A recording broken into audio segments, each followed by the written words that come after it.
म उहाँलाई सरलाई माग्छु। उहाँलाई मैले स्टेजमा गएर यसो फाउट गरेर उचालेको थिएँ र यो भिडियो चाहिँ धेरै भाइरल भएर गएछ।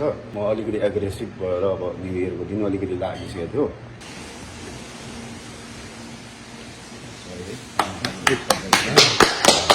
जहिले पनि सत्यको पछि लाग्ने हो।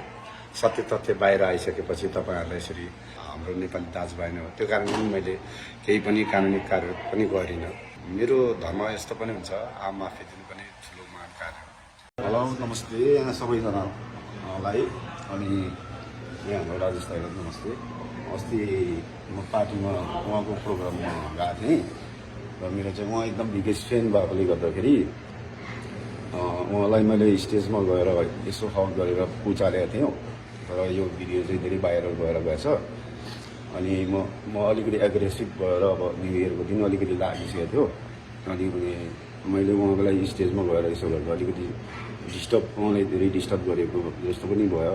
अनि त्यसले गर्दाखेरि म उहाँलाई सरलाई माग्छु। उहाँलाई धेरै डिस्टर्ब गरेको जस्तो फिल भयो। मेरो एकदम बिगेस्ट फ्यान हो। अनि यहाँ सबैजना आउनुभएको सही भन्नुभएकोमा धन्यवाद छ। अनि अब हामी भेट गरेर भइसक्यो। अब यो चाहिँ म यो सारा संसार उहाँ राजेश सरको फ्यान अब संस्था सबैलाई म माफी माग्न चाहन्छु। मेरोबाट गल्ती भएको छ। अनि त्यही हो राजेश सरलाई पनि म खाता लगाएर माग्दैछु।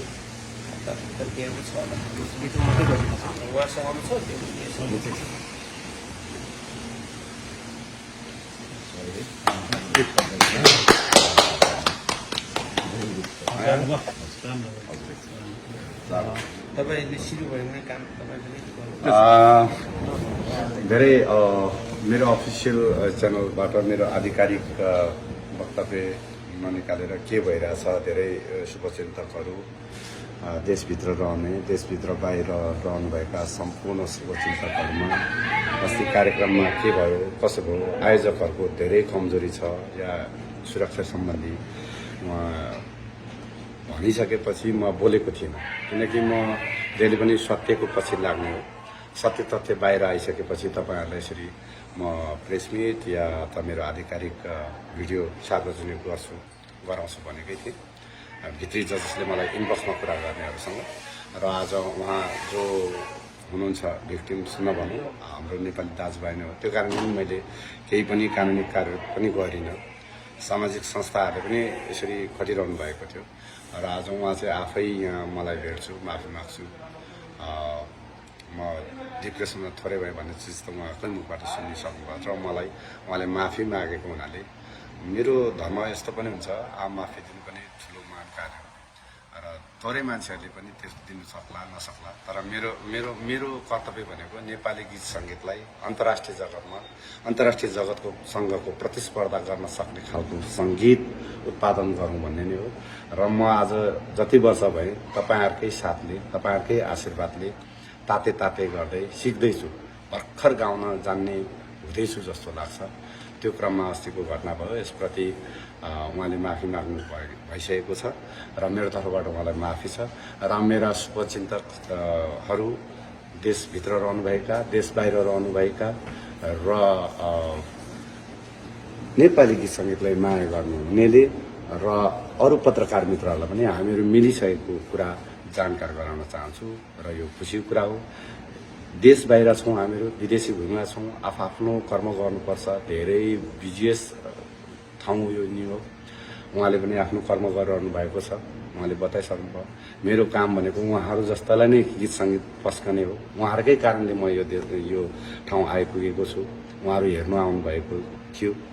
अब त्यो के हो, अब उहाँले माफी माग्नु भइसकेपछि मैले केही कुराहरू गर्नु आवश्यक ठानिनँ। र जसले उहाँलाई आज एकदमै अहोरात्र खटेर उहाँलाई कहाँ हुनुहुन्छ, अब त्यति बेला त भिक्टिम भयो, तर भिक्टिम म पनि भएँ या त आम नेपाली गीत सङ्गीत भिक्टिम्स भयो भन्ने मलाई लागेको थियो।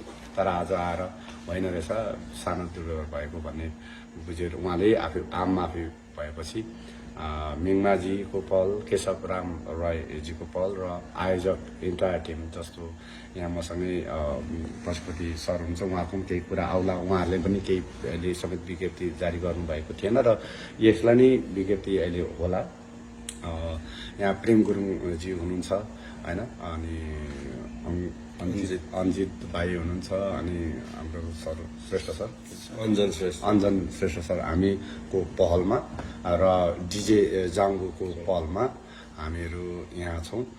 मेरो तर्फबाट चाहिँ उहाँलाई माफी दिन चाहन्छु र मेरा फ्यान्सहरू शुभचिन्तकहरूलाई चाहिँ अब उहाँलाई उपरान्त गाली आग्रह गर्दछु र आयोजकको चाहिँ के कुरा आउँछ उहाँकै मुखबाट सुनौँ।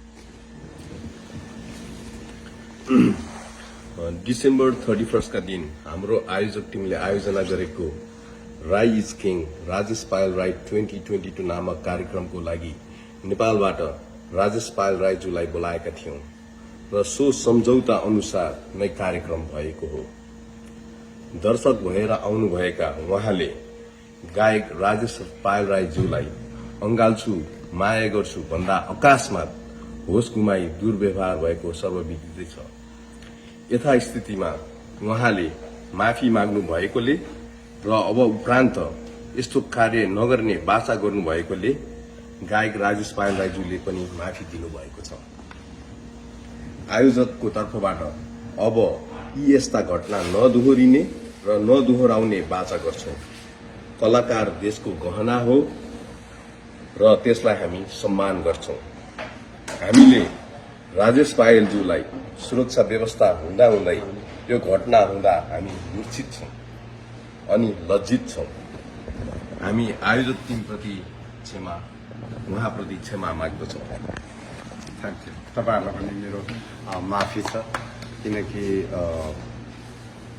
माफी दिने भन्दा क्षमा याचना माग्ने चाहिँ ठुलो र महान हुन्छ भन्छ। म त केही पनि होइन, मैले अघि पनि भने कतिपय बाटाहरू हिँड्दा अप्ठ्यारो हुन्छ, चुनौतीहरू हुन्छ, त्यसलाई सामना गर्नुपर्छ र हामी नै मिलेर जानुपर्छ।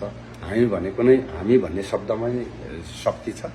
त्यसको लागि तपाईँहरूलाई धेरै धेरै धन्यवाद दिन चाहन्छु। माफी मैले दिइसकेको छु र फेरि पनि भने मेरा फ्यान्सहरूलाई अब उपरान्त गाली गलोच गर्न छोडिदिनु होला र माफी मैले दिइसकेको छु। उहाँले खुट्टै ढोक्छु पनि भन्नुभयो, तर मलाई पर्दैन, खुट्टा ढोक्नु पर्दैन। नेपाली मेरो शिर ढलोस्, नेपाली गीत सङ्गीत र नेपाल कहिले शिर नढलोस्। तपाईँहरूलाई यही भन्न चाहन्छु। धन्यवाद।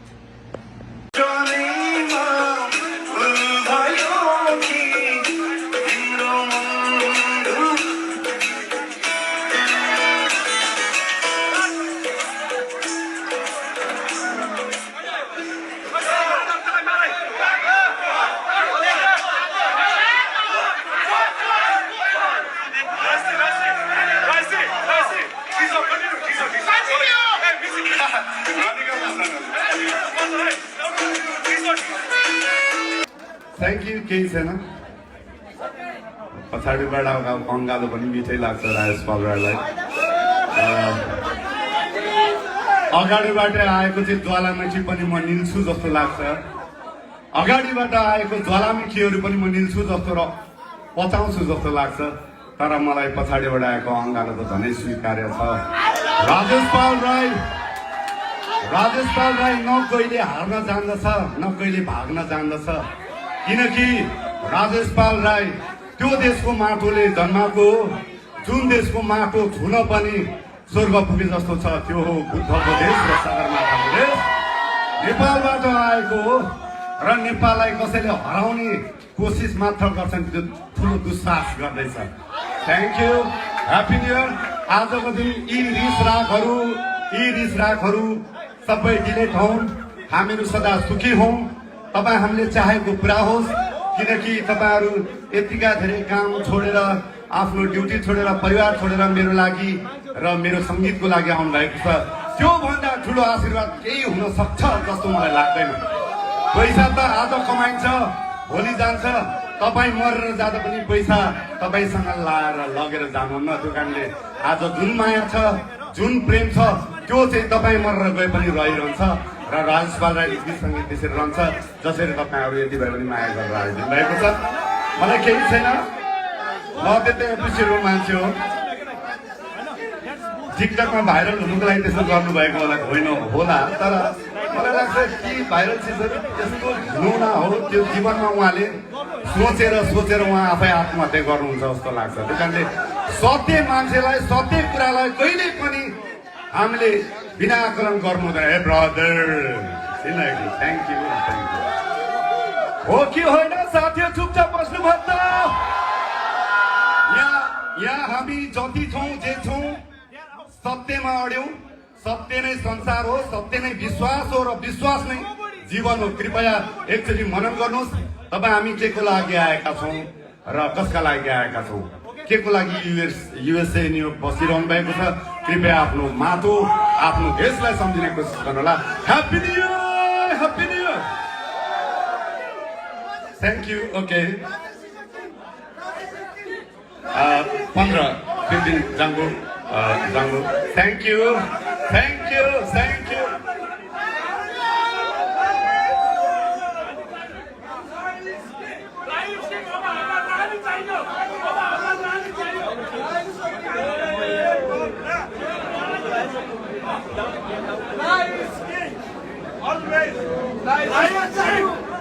Thank you. Yep. Thank you. धन्यवाद हामी लोकगीतबाट डान्स गर्दा न्यू इयर हो सेन्टिमेन्टल गीत नगाउँ मजा गरौँ आजलाई दिल खुश 16